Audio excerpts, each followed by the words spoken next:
I'm Ramnexus. I feel bad about talking over the top of such awesome music, but we've got to get this video started.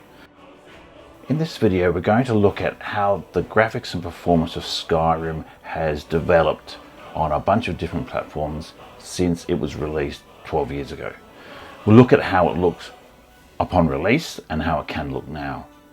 There's a lot to cover here, so I've decided to split this into two videos.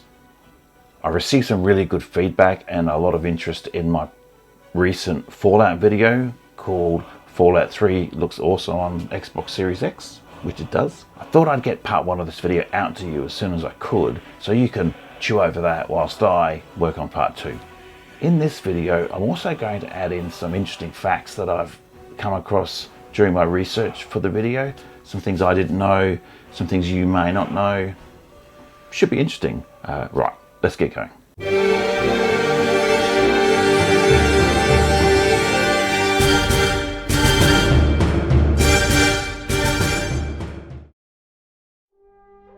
The Elder Scrolls V Skyrim was released on 3 different platforms in 2011. The Xbox 360, the PlayStation 3 and the PC. It was a follow-up to Elder Scrolls 4 Oblivion, which came out in 2006 on the same 3 platforms. As you probably recall, Skyrim was actually released on the 11th of November 2011, which made it by far the easiest release date to remember ever. It doesn't matter how you write down the date in the country you live in, you would have got it correct.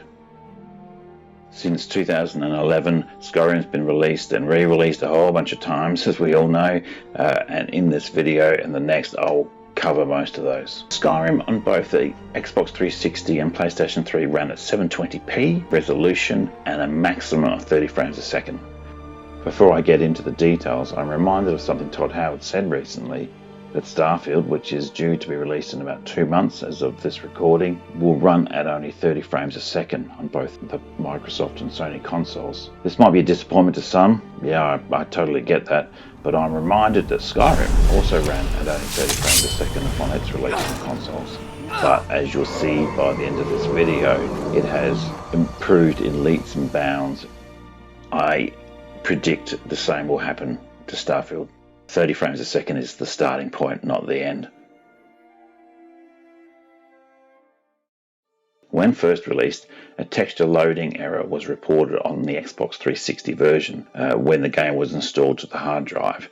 This error resulted in a delay in the highest resolution textures loading or failing to load at all. The bug was not present if Skyrim was played off the disc, interestingly enough. However, Bethesda reported this bug fixed as of patch 1.2, which only came out 2 weeks after the game was released.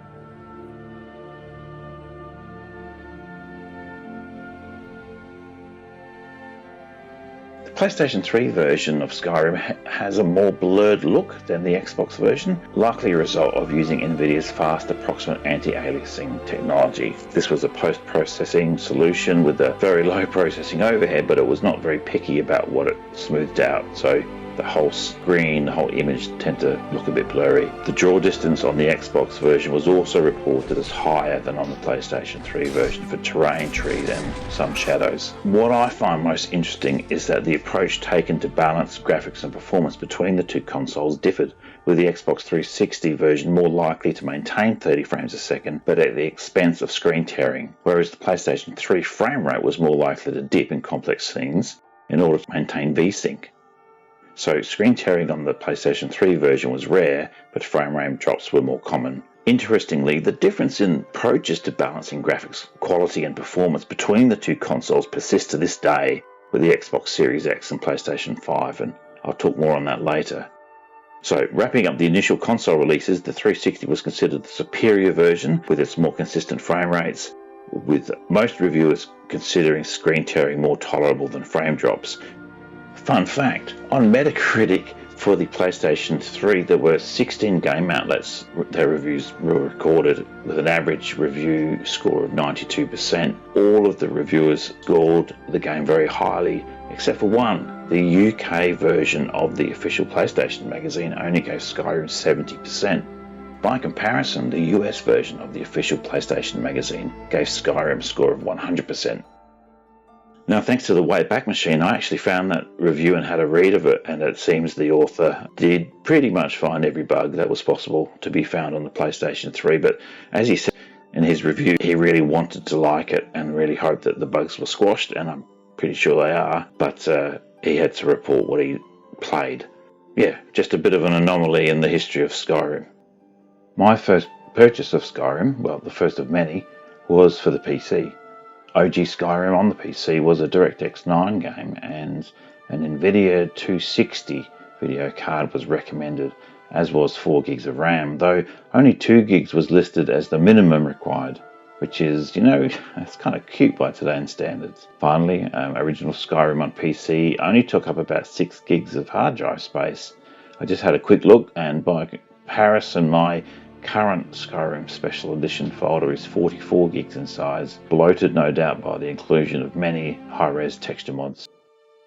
I'll label this one as fun trivia. About a month after Skyrim was released, I walked into an electronics store here in Australia and came across a collector's edition of the Xbox 360 version just sitting on the shelf. These collector's editions were as rare as hen's teeth, and tried as I might, I could not secure a pre-order for one. Apparently it was given as a gift and returned, but it was definitely a gift for me, and the other one sits on my left shoulder right now. It was a pleasant surprise.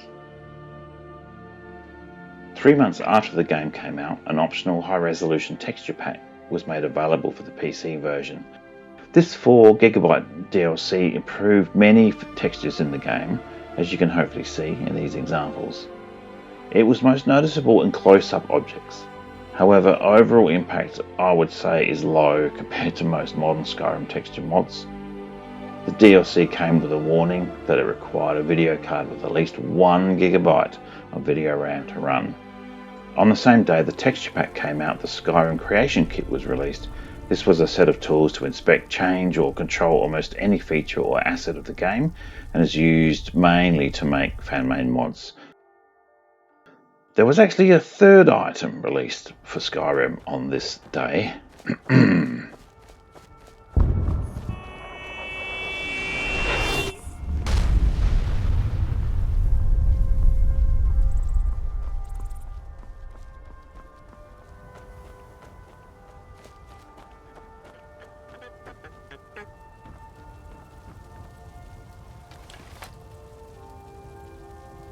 You are the farthest ever in space. Why me space? Because you are the best. I'm the best at space. Yes. Ah! This is the Space Core. It's actually from Portal 2. This is the first official mod released for Skyrim. It's called the Fall of the Space Core Volume 1. It was a cross-promotion DLC between Bethesda and Valve, and is only available for original Skyrim on PC. This mod allows you to find the Space Core, listen to its incessant and somewhat humorous ramblings about space, voiced by the legendary voice actor Nolan North, who also did Nathan Drake of the Uncharted series and many others. And ultimately you can turn it into a Dover Core helmet at the Atronach Forge. To be honest, when I first saw it, I thought it was an iBot from Fallout, which would have made a bit more sense since Fallout and Skyrim are both owned by Bethesda, though it is no less lore-friendly in my opinion.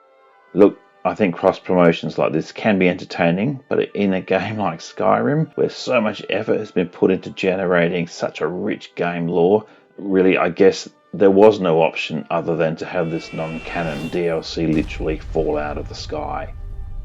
It reminds me of another cross-promotion that fell out of the sky, that of Final Fantasy XV within Assassin's Creed Origins. Now that cross-promotion event stuck out like dog's balls against this beautifully crafty Ptolemaic Egypt I was exploring. God, it did not fit. But it was advertising, and advertising is supposed to grab your attention, and I'm talking about it to you now, so yeah, touche, Squaresoft. Fall of the Space Core Volume 1 is still available as a free download in the Skyrim Steam Workshop for those of you with a copy of original Skyrim in your Steam library. What's the Steam Workshop? Good question. It's a mod library and management tool within Steam, available for some games including original Skyrim. Unlike the latest version of Skyrim, the original game did not have a mod section in its start menu. Steam Workshop was an initial attempt to allow players to find and install mods. There are other online libraries, of course, and mod management tools are available, but the aim of the workshop was to have it all within the Steam ecosystem. Something interesting I was reminded of during my research for this video was that Bethesda ran a game jam with their staff at the end of 2011, just after Skyrim was released, where staff were asked to make whatever they wanted for Skyrim. The results were captured in a 3-minute video shown as part of the DICE 2012 Summit keynote, which was given by Todd Howard. The video is not on Bethesda's YouTube channel anymore. The version I saw was hosted by GameSpot, who sponsored the event. See the link in the description below. There were some excellent ideas in that video, and many have since been released in patches and the expansions, including houses, vampire lords, and connected voice support. I have no doubt many others ended up in fan-made mods. Skyrim's Killcam feature was included and introduced with patch 1.5, which came out in April 2012, along with a whole bunch of new melee kill moves. The Killcam feature is a personal favourite of mine, and I've used it to maximum effect in my Skyrim sizzle reel videos, which you can find on my YouTube channel. Here's just a few examples of the Killcam shots that I've captured over time. I do have many more. Bad time to get lost, friends. Done.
2012 was the year of the DLC for Skyrim.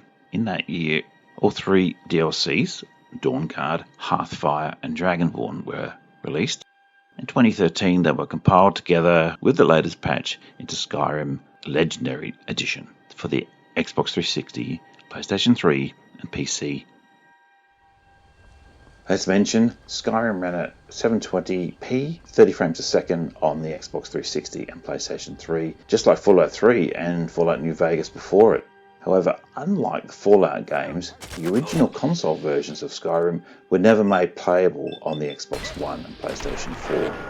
No backwards compatible patch was ever made for it, meaning that unlike Fallout 3, you could not just put your Xbox 360 disc of Skyrim into your Xbox One and play it. Instead, on October 28th, 2016, Bethesda released a new version of the game called The Elder Scrolls V Skyrim Special Edition for the Xbox One, PlayStation 4 and again for the PC. This remastered version included the base game, all 3 expansions, as well as an upgrade of the game engine and a whole bunch of graphical enhancements. From Steam, the description says, remastered art and effects, volumetric god rays, dynamic depth of field, screen space reflections, and more. Also, players of the Xbox One and PS4 versions of the game could add fan-made mods to their game, an unusual feature for consoles. At the same time, Skyrim Special Edition was also released on PC. It was recognised as a different game though, so like me, you may actually have 2 different versions of Skyrim in your Steam library. Skyrim did bring with it steeper PC requirements. It was now 64-bit software, it required 8 gigs of RAM, and an Nvidia 780 card was recommended. unlike the console versions, on the PC the save games were transferable between the original and the SE versions of the game, with a strong warning given that saves of modded games could not be transferred from the original Skyrim. Though I actually found this not to be the case. I found it quite a simple job just to copy over saves from my modded original Skyrims to the SE version without any issue. Some of the footage that you'll see is actually from my original character from 2011. Okay, pop quiz. What do the two words on the bottom of my t-shirt say? If, like me, you're a Skyrim fan, well, we know. In November 2016, the PlayStation 4 Pro was released, and at that time Bethesda released a special patch to allow Skyrim to take advantage of the PlayStation Pro. So for the first time we had a version of the game on console that ran at native 4K, though still at 30 frames a second. The Xbox One X was released a year later in November 2017, and it also received a patch from Bethesda which allowed it to run at native 4K at 30 frames a second. And that's where I'll have to end this video. It's a bit longer than I was planning already. In the evolution of Skyrim Part 2, we will see how Skyrim fares on the latest consoles from Sony and Microsoft. I will also take a look at Skyrim VR on the PS4 with an emphasis on its unique features. We will look at Skyrim on the Switch and one interesting feature only this version possesses. Finally, there is one other feature only available on one console that I really want to show off. It is not talked about much, but it is literally a game changer and I love it. But more of that in the next video. Just a quick note on frame rate measurements. Skyrim actually performed really well on all the consoles that I looked at, even in traditionally the most taxing locations like Riften and Windhelm. As such, me including footage of locked 30 or 60 FPS wouldn't really add anything. Interestingly, the most impactful thing on frame rates that I noticed was when the weather changed as I was collecting footage, which is a reminder that FPS is impacted by more than just graphics. In the future, I'm planning to do some FPS measurements on consoles running a bunch of graphics mods, just to see what effect that'll have on performance. That won't be in the next video though. There are many non-game items related to Skyrim, strategy guides, statues, too much to cover here. I own some, certainly not all, but still probably too many, and if there is interest I can do a show and tell on them. I am keen to hear suggestions on what other interesting aspects of Skyrim and other games I could research and show to you. Let me know in the comments. Right, with that I'll close out. Cheers, thanks for listening, thanks for sticking with me this long. It's been a huge amount of fun to make. Feedback welcome, likes welcome, subscriptions very welcome, and cheers. I'll see you next time. Ramnexus out.